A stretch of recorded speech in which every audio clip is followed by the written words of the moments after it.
তেলাপোকার ভেতরেই আপনার এই তেলাপোকা পাউরুটির ভেতরেই ঘুরে বেড়াচ্ছে। কেমন জায়গায় রেখেছেন দেখেন তো, দেখেন ভাতের ভেতরে তেলাপোকা পড়ে আছে, ময়লা পড়ে আছে। কি ফাস্টফুড বিক্রি করেন শুধু? সন্ধ্যার সময় বিক্রি করবেন নাকি? শুরু করেছেন কি করেননি?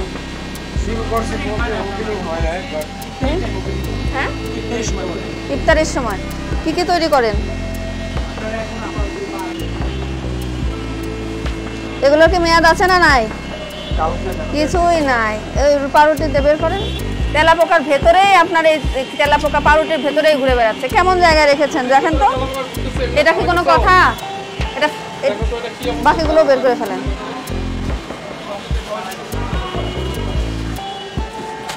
আর এটা তো কোনো মেয়াদ টেয়াদ নাই। কোথা থেকে নিয়েছেন এগুলো? আপনারা তৈরি করেন? কোম্পানি কোন কোম্পানি দেয়? কবে দিয়েছে এটা? সকালবেলায় তো কোনো মেয়াদ টেয়াদ কোনো কিছু নাই। আর আপনি এমন একটা জায়গায় রেখেছেন, এগুলো দিয়েই তো আপনি বার্গার স্যান্ডউইচ বানাবেন সবকিছু। এমন একটা জায়গায় বেড়েছেন যে এটা ভেতরেই তেলাপোকা খেটে বেড়াচ্ছে। এই যে ব্লেন্ডারে আপনারা কি ব্লেন্ড করেন বলেন দেখি? আপনারা ধরেন ব্লেন্ড কিছু করলেন, তারপর ব্লেন্ড করার পরে সেই ব্লেন্ডার পরিষ্কার করতে হবে না, নাকি ওর ভিতরে আপনি যুগ যুগ ধরে করতে থাকবেন?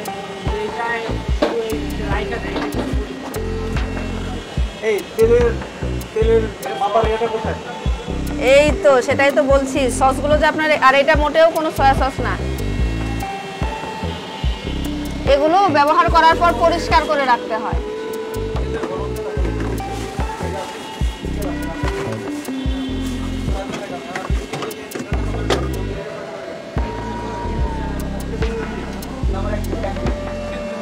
এগুলোই তো আবার মিক্সচার করে দিবেন তাই না? এগুলো তো মিক্সচার করে দিবেন নাকি? গরম না ঠান্ডা এর উপরে? আর এই যে ভাত দেখেন, এই ভাত কেন রেখেছেন? তেলাপোকাও পড়ে আছে। এই এই আপনি আপনি এদিকে আসেন, দেখেন এই ভাত কি আপনার নাকি কাস্টমারের? দেখেন ভাতের ভেতরে তেলাপোকা পড়ে আছে, ময়লা পড়ে আছে।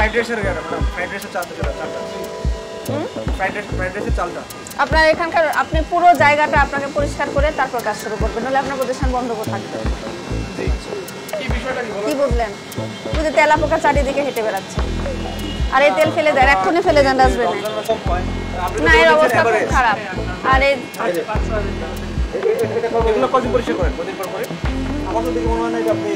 জন্মের পরের থেকে আর পরিষ্কার হয়েছে বলে মনে হয় না।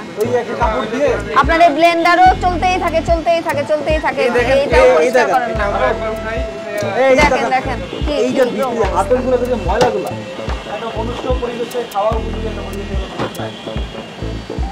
আপনার প্রতিষ্ঠান অনেক ছোট, কিন্তু আপনার অপরাধগুলো সবই বড়। আপনার এইটার মধ্যে তেলাপোকা, ভাতের মধ্যে তেলাপোকা পড়ে রয়েছে, এইটা তো কোনোদিনও পরিষ্কার করেন না।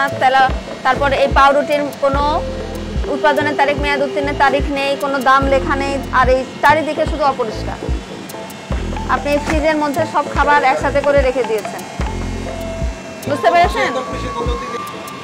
মানুষ এখানে খেলে অসুস্থ হয়ে পড়বে। চারিদিকে তেলাপোকা। তেলাপোকা ওভেনের ভিতরে তেলাপোকা, একটু পর ওভেন গরম করলে তো এই তেলাপোকা মরে রেডি হয়ে যাবে, খাবারের সাথে মোটামুটি ফ্রাই হয়ে যাবে। দেখেন ওভেনের মধ্যে তেলাপোকা আসতেছে। রান্না করা খাবার এবং কাঁচা খাবার সব একসাথে রেখে দিয়েছেন, প্রত্যেকটা পাত্র নোংরা। তারপরে আপনার এই যে তেলটা একদম পোড়া, এবং যে পাউরুটিগুলো দিয়ে আপনি বার্গার বা স্যান্ডউইচ তৈরি করবেন তার কোনোটারই কোনো মেয়াদ নাই। এত অনিয়ম আর এত অপরিষ্কার অপরিচ্ছন্ন উপায়ে রান্না করে মানুষকে খাওয়ালে তো মানুষ অসুস্থ হয়ে পড়বে। আর আপনি বলছেন এর আগেও 3-4 বার এসেছে, আপনার কোনো উন্নতি হয়নি, তাহলে তো আপনার আপনার উন্নতি করার চেষ্টাও নাই, ইচ্ছাও নাই। কাজ কি করিয়েছেন? রং করাটা কোনো তো আপনার পরিচ্ছন্নতার মধ্যে রং করাটা পড়ে না। আপনার পরিচ্ছন্নতার মধ্যে আপনার রান্নাঘরটা পরিষ্কার করতে হবে। আপনি বারবার রঙের কথা বলছেন, রংটা আপনি সামনে করেলেন মানুষকে দেখানোর জন্য, আর আপনার ওই পেছনে যে অবস্থা সেটা একই রয়েছে।